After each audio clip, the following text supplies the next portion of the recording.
আসসালামু আলাইকুম। পুরুষাঙ্গ থেকে সাদা রস বের হয়, এটা কি আসলে রোগ? জানুন সত্য ও সমাধান কি হোমিওপ্যাথিক বিষয়ে। তো অনেকেই আমাদের কাছে আসেন যে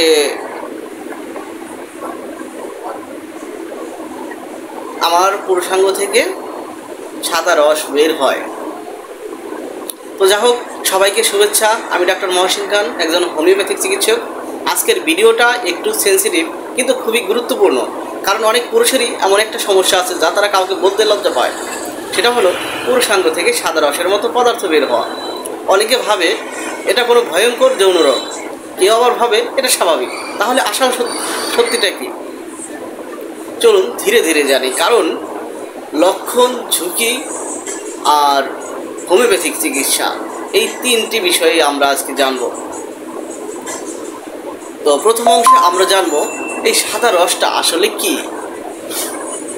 এই রসটা সাধারণত তিন ধরনের হতে পারে। তিন ধরনের বিষয়টা জানতে পারলে আমরা জানতে পারবো এই সাদা রসটা আসলে কি।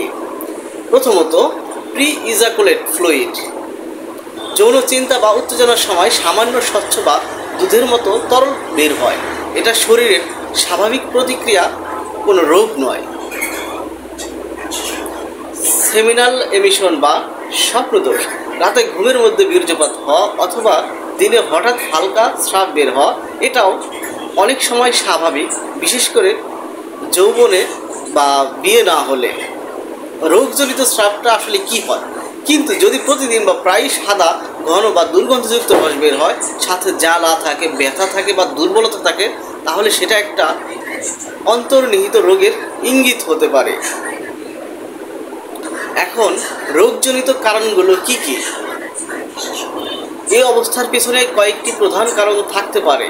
কারণ নম্বর 1, গনোরিয়া।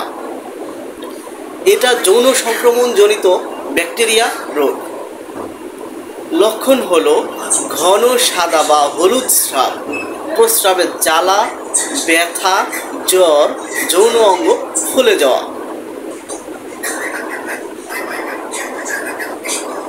দ্বিতীয় কারণ হলো ক্লামাইডিয়া।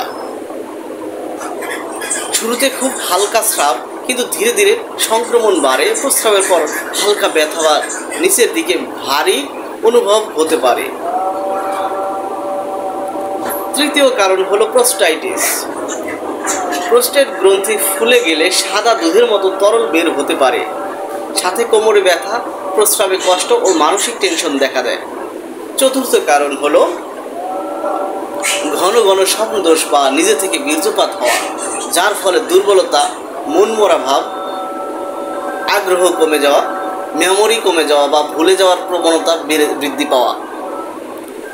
তো এ সমস্ত লক্ষণ দেখা দিতে পারে। এখন হোমিওপ্যাথিক দৃষ্টিকোণ থেকে আমরা এটাকে কিভাবে বিশ্লেষণ করতে পারি?